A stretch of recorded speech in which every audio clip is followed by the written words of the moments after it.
গুনগুন মা, আমি এসে গেছি, তুমি রেডি?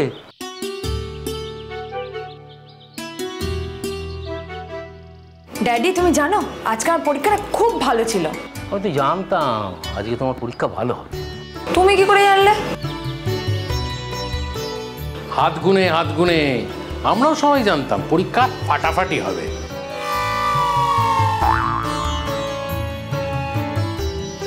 এই তোমরা হাসছো কেন? যা বাবা, তোমার পরীক্ষা ভালো হয়েছে তো হাসির কথা, আনন্দের কথা। হাসবো না, আনন্দ করবো না?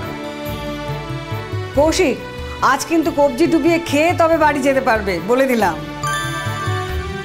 না না, সেটা আমার পক্ষে সম্ভব না। এখানে আপনার বাড়ির সঙ্গে আমার মেয়ের কোনো সম্পর্কই থাকছে না, সেখানে কি আমি রোজ রোজ এইভাবে খেয়ে যেতে পারি? কি গুনগুন মা, কি বল তুমি? হ্যাঁ ঠিকই তো, তোমাকে আর খেতে হবে না ড্যাডি, আমরা তো এক্ষুনি বেরিয়েই যাব। আর যখন চলেই যাব তখন চলেই যাবে না? ও কাকা বাবু, আপনি সত্যি আজ গুনগুনকে নিয়ে চলে যাবেন? তাছাড়া আর কি করবো বলো, মেয়ে তো থাকতে চাইছে না। আমি যে ইচ্ছা করে থাকতে চাই না তা তো নয়, আমাকে অপমান করেছে তাই আমি আর থাকছি না এ বাড়িতে। কিন্তু আমি মাঝে মাঝে আসবো তোমাদের সবার সাথে দেখা করতে। না, একটা কথা বলি গুনগুন, সম্পর্কই যদি না থাকলো মানে বাবিনের সাথে, তাহলে আর মাঝে মধ্যে এসে কি লাভ বলো? মানে তুমি মাঝে মধ্যে আসবে আবার বাড়ি চলে যাবে, আমাদের মন খারাপ হবে না? বারে, আমি যদি এখানে নাই আসি তাহলে আমি তোমাকে জ্যাঠাইকে ছেড়ে থাকবো কি করে? ও আচ্ছা গুনগুন, তুমি তো জ্যাঠাইকে ছেড়ে থাকতে পারবে না, ঠিক। আচ্ছা গুনগুন, তুমি সোনাদাকে ছেড়েই বা থাকবে কি করে? তুমি সোনাদাকে ছেড়ে থাকতে পারবে? সত্যি করে বলবে কিন্তু। ও যদি আমাকে ছেড়ে থাকতে পারে তাহলে আমি বা ওকে ছেড়ে থাকতে পারবো না কেন? আর ড্যাডি তুমি জানো কালকে তিন্নি দিদি এসেছিল। ও বাবা, তাই নাকি? তিন্নি দিও এর মধ্যে চলে এসছে? হ্যাঁ, তা আমি কি মিথ্যা কথা বলছি? জিজ্ঞেস করো, সবাইকে জিজ্ঞেস করো। হ্যাঁ এসছিল, কিন্তু আমি তো তখন ছিলাম না। না, একটা সই করাতে এসেছিল, কি সব ওই বাবিন আর ও তো একসাথে বিদেশ চলে যাচ্ছে না, সেই সব সই সাবল। হ্যাঁ, তিন্নি দিদি ওর সাথে যাচ্ছে। তোমাকে তুমি আগেই সেটা বলেছিলাম যে তিন্নি দিদি যাবে ওর সাথে, দেখে নিও। হ্যাঁ, তুমি তো বলেছই আমাকে যে তিন্নি দিদিকে নিয়ে তোমার একটু সংশয় আছে, আর সেই জন্য নাকি তিন্নি দিদিকে বিয়ে করতে চায়। আচ্ছা, আমরা কি মরে গেছি? আর এই সমস্ত যা হচ্ছে এসব কি আমরা মেনে নেবো নাকি? কি হচ্ছে সব? কখনো হবে না। তাছাড়া বাবিন এই কাজ করতেই পারে না। আর মানা না মানা তো পরের কথা, ওরা একসঙ্গে কাজ করে সেই জন্য হয়তো বিদেশে যাওয়ার কথা হচ্ছে। আর বিদেশে গেলেই যে ওদের বিয়ে করতে হবে তার তো কোনো মানে নেই। এটা মা লক্ষ্মী তোমার মন গড়া কথা। না না, যখন ওর মনের ভেতরে এরকম একটা ধারণা জন্মেছে তখন এই সম্পর্কটার মধ্যে আর না থাকাই ভালো। কিংবা তুমি আমার দিকে ওরকম করে তাকাচ্ছ কেন? তুমি তো যেটা মনে মনে চেয়েছিলে সেটাই তো আমি বললাম। তুমি তো তোমার মনে যে ধারণাটা হচ্ছে সেটাই তো আমি বললাম। না না, মানে আমি তো এমনিই তাকালাম তোমার দিকে। মানে ও সেভাবে তাকেই নেই কৌশিকদা, মানে এমনি এমনি দেখছো, কোনো কারণ নেই। তাহলে এটাই ফাইনাল তো পটকা, এটাই ফাইনাল? আমার মনে হয় জানো তো পটকা, একবার ওই সোনাদাকে একবার ডাকা উচিত, তাই না? মানে সোনাদার মতামতটাও নিয়ে নেওয়া উচিত। ডিভোর্স তো একা একা হয় না, মানে একা কী করে ডিভোর্স হবে? এমনও তো হতেই পারে না যে মানে গুনগুন ডিভোর্স দিল, সোনাদার হয়তো দেওয়ার মত নেই, তাই সোনাদাকে ডাকা উচিত। কি ফাইনাল তো? ডাকছি। ঠিকই ও আমাকে ডিভোর্স দেবে, হ্যাঁ ও 100 বার ডিভোর্স দেবে। আর জানো ওই কিন্তু ডিভোর্সটা দিতেও চাইছে। আর ও আমাকে এটাও বলেছে যে আমি আমি আমি তোমাকে ডিভোর্স দেওয়ার পরে কাকে বিয়ে করি বা না করি তোমার তো সেটা দেখার দরকার নেই। আরও বলেছে যে আমি নাকি ইডিয়েট, তাই আমার সাথে এরকম ইডিয়টিক কথাবার্তা বলে। তারপর আরও অনেক কথা বলেছে। ও বলেছে যে আরও বলেছে? আরও? ও মা, তো দেখছি তোমার অপমানের কোনো শেষ নেই। তোমাকে তো অপমান করে একবার শেষ করে দিচ্ছে। না না না না, এই অপমানের ভেতরে আমি তোমাকে রাখতে পারবো না, অসম্ভব। আচ্ছা, ওরা স্বামী স্ত্রীর মধ্যে কী কথা বলছে না বলছে, তার মধ্যে তুই ঢুকছো কেন? এটাই তো আমি বুঝতে পারছি না। দাদা, তুমি অনেক কিছু বুঝতে পারছো না, একটু মাথা ঠান্ডা করে চিন্তা ভাবনা করো, তাহলেই বুঝতে পারো। তুমি দেখো, একটু মাথা ঠান্ডা করো, ভালো করে চিন্তা করো, তাহলে তুমি অনেক কিছু বুঝতে পারবে। বেশি বোঝার কিচ্ছু নেই। আমার পরীক্ষা শেষ হয়ে গেছে, এবার আমি এ বাড়ি থেকে চলে যাব, আর আমি শিওর যে আমার রেজাল্ট খুব ভালো হবে। দেখো মা, এই যে আজকে তোমার যে এত হেনস্থা হচ্ছে, সেটা তো শুধুমাত্র তুমি ভালো করে লেখাপড়া করোনি তার জন্য। এই যে সব সময় তোমার সাথে তিন্নি দিদির একটা তুলনা করা হয়, মানে যদি কেউ করে থাকে, আমি জানি না করে কি করে না, যদি কেউ করে থাকে 100 বার করে 1000 বার করে ক্রেজিটাই করে। না না গুনগুন, এটা তুমি পুরোপুরি ঠিক বললে না। আমাদের বাবিন সবসময় তোমাকে তিন্নির সাথে তুলনা করে। যে কোনো লেখাপড়া করা মেয়ের সাথেই করে, শুধু বলে যে দেখো ওরা লেখাপড়ায় কত ভালো, আর তোমার তো লেখাপড়ায় কোনো মনই নেই।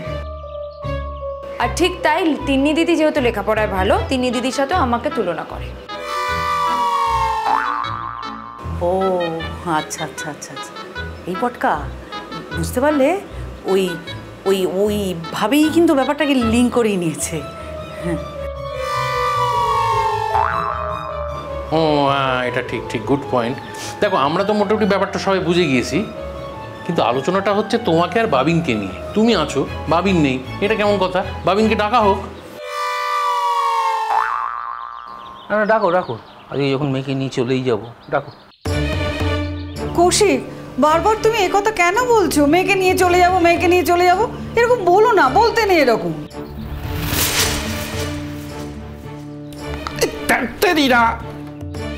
তখন থেকে চলে যাবো চলে যাবো চলে যাবো বলে যাচ্ছে।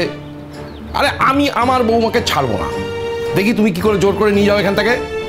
ছাড়বো না, ব্যাস। আরে বাবা, কেন তুমি বুঝতে পারছো না দাদা? আগে তো আমার মেয়ে, তারপর তো তোমার বৌমা। আরে আমার মেয়ে হয়ে যদি না জন্ম হতো, তাহলে তোমার বৌমাটা হতো কি করে? তাতে কি হয়েছে? আমার কি কোনো হক নেই নাকি? আমি আমার মেয়েকে কিছুতেই যেতে দেবো না, ব্যাস। আমি কৌশিক, আর এর মধ্যেখানে কোনো কথা বলবে না। বলো তো মা, তুমি আমার চোখের দিকে তাকিয়ে বলো তো, এই বুড়ো ছেলেটাকে ফেলে তুমি চলে যাবে? তুমি বলো। আর চলে গেলে থাকতে পারবে, গিয়ে থাকতে পারবে? হ্যাঁ, বলো বলো বলো। কৌশিক, পারলে সংসারটা জুড়ে দেওয়ার চেষ্টা করো, সংসার ভাঙবার চেষ্টা করো না। না, যেটা ভাঙার সেটা তো ভাঙতে দিতে হবে, তাতে আমি কি করব বলো দাদা? হ্যাঁ, এটা ঠিক যে আমি সৌজন্যের সাথে একবার কথা বলতে চাই।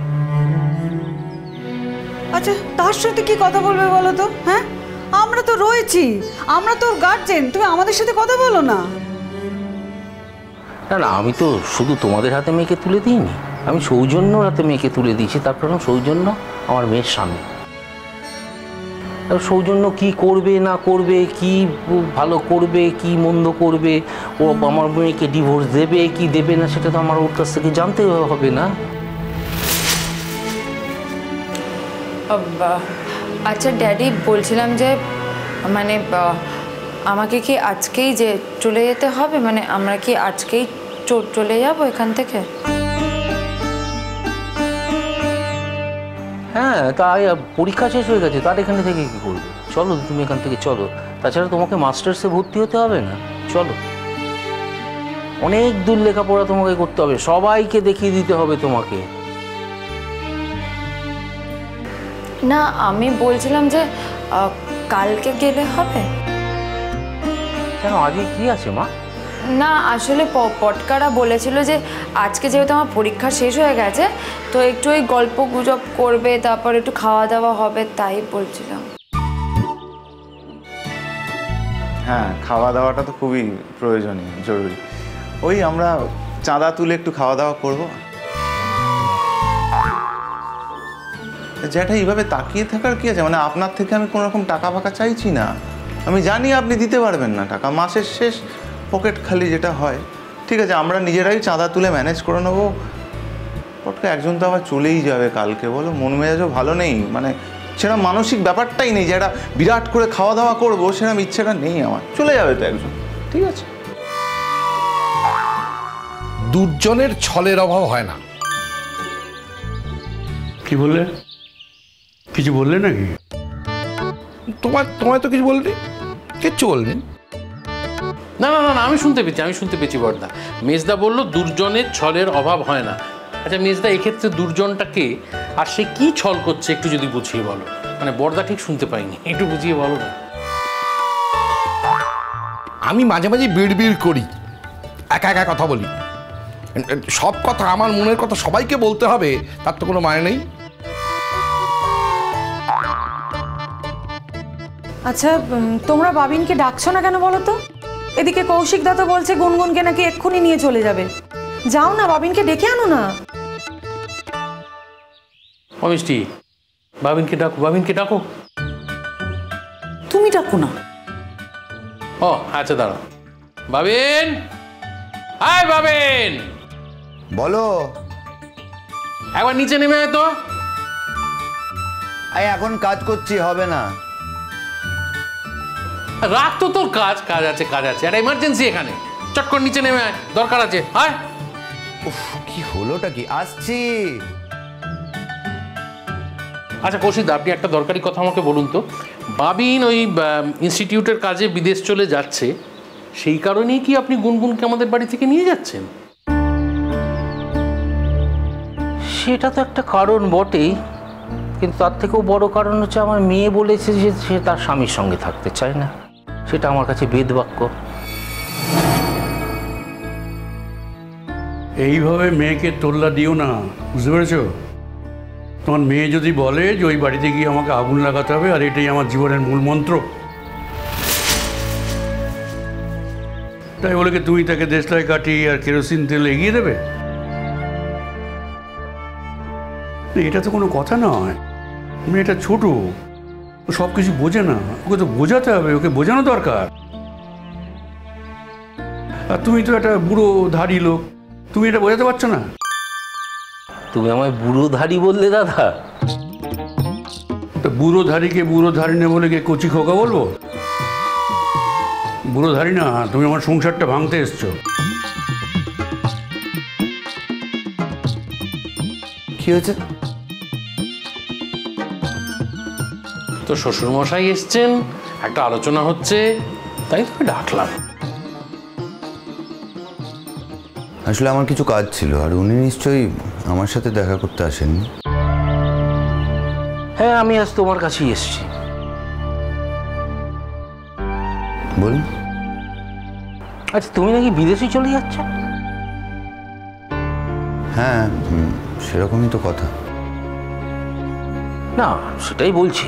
তা গুনগুনকে নিয়ে যাবার তো কোনো প্ল্যান ছিল না।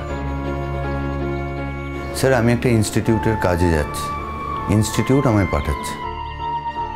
আর আপনার মেয়ে তো আমার সাথে থাকতেই চায় না, ও চায় ডিভোর্স করতে।